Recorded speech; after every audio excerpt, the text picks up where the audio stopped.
ग्राहक लोकांचा विषय आहे, गुंतवणूकदार लोकांचा विषय आहे, त्यांच्या फसवणुकीच्या संदर्भातली ही आजची प्रेस आहे आणि त्याचा मी व्यवस्थितपणे पाठपुरावा करतोय आणि ह्याचा हेतू आजचा माझा एवढाच आहे. आम्ही निवडणुकांपर्यंत सगळ्या कुठल्याच विषयात या बोललो नाही, परंतु लोकांची फसवणूक होते, गावाकडच्या लोकांची फसवणूक होते.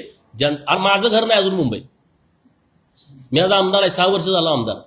हे काय उघडच आहे. जर एखादा आमदार मुंबईत घर घेऊ शकत नाही आणि सामान्य माणूस तो कसा घेत असेल, किती वाईट परिस्थितीतून तो बुकिंग करत असेल.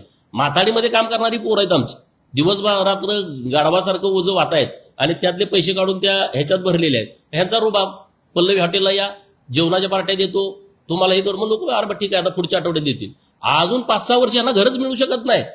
18-18, 14-14 मजल्याच्या बिल्डिंग आहेत, ज्याचा अजून पायाच काढला नाही आणि ज्यांचा ताबा 25ला आणि 26ला द्यायचा होता त्यांचा आता ताबा देणार कसं. त्या लोकांची पूर्ण फसवणूक झाली आहे. आणि ह्यांचं कसं झालंय, त्या कंपन्या नसतात का, ह्याचे पैसे घ्यायचे त्याला द्यायचे दुप्पट, त्याचे घ्यायचे त्याला तिप्पट.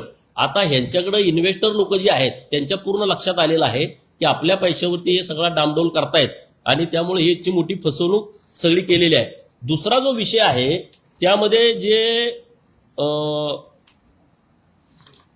तिथले जे त्यांचे वास्तू सल्लागार आहेत त्यांच्यावरती पण गुन्हा दाखल होण्याची आवश्यकता आहे. सिडकोचे जे अधिकारी आहेत त्यांनी सीसी नसताना त्यांना कशा पद्धतीनं बांधकाम करण्याला परवानगी दिली, त्या लोकांच्यावरती गुन्हा दाखल होण्याची आवश्यकता आहे. जीएसटीचे जे अधिकारी आहेत, मुलकर मॅडम यांच्याकडे हा सगळा विषय आहे, त्या लावून धरतायत. त्या एकदम स्ट्रिक्ट मॅडम आहेत असं मला कळालं, दीपाली पिलारे मॅडम आणि मुलकर मॅडम. तर हे सगळे ह्या विषयात त्यांनी सिरियस घ्यावं.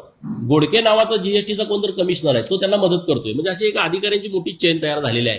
तर ह्याच्या संपूर्ण खोलामध्ये आता मी जातोय. आणखी काही माहिती मला प्राप्त होते, त्या पद्धतीनं मी माननीय मुख्यमंत्री महोदयांच्याकडे ह्या सगळ्या गोष्टींचा तक्रार करेन.